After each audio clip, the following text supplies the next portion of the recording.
Alright, so today we're going to talk about wedging and what wedging is and what it isn't.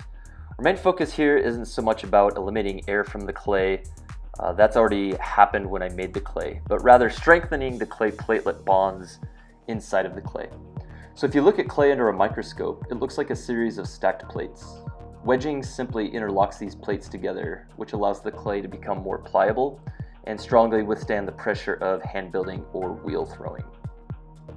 So here we have a white stoneware and a brown stoneware body from the Archibray. I'm going to wedge these two pieces together to illustrate what happens to the clay platelets as you wedge.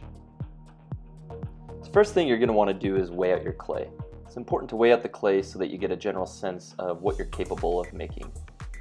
Too little clay might not yield enough for that copper bowl that you're wanting to make. Too much clay and you might end up cutting too much away and wasting the clay.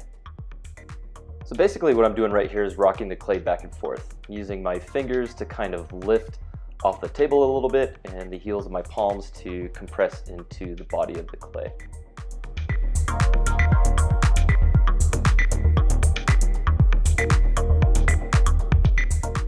It's important that you don't smash your clay into the table. This only separates the clay platelets and is actually counterproductive.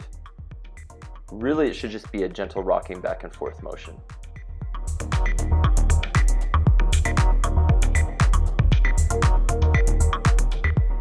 So let's just see if the clay is adequately wedged. As you can see, the white stoneware and the brown stoneware are not completely mixed together. So this just shows me that the clay platelets are not adequately homogenized yet.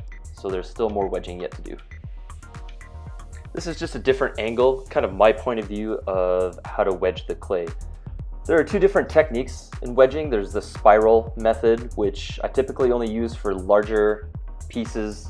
Right here we see the ram's head wedging. So we figured that we would name this ram's head because it, I guess, looks like a ram's head. Looks more like a grumpy face to me. So here we see what appears to be two air pockets, and this can happen when you're wedging clay or homogenizing clay. Traditional myth would have it that these air pockets can create explosions in the kiln. I've never had such issues. Usually these air pockets disappear during the coning and doming phase of centering the clay on the wheel.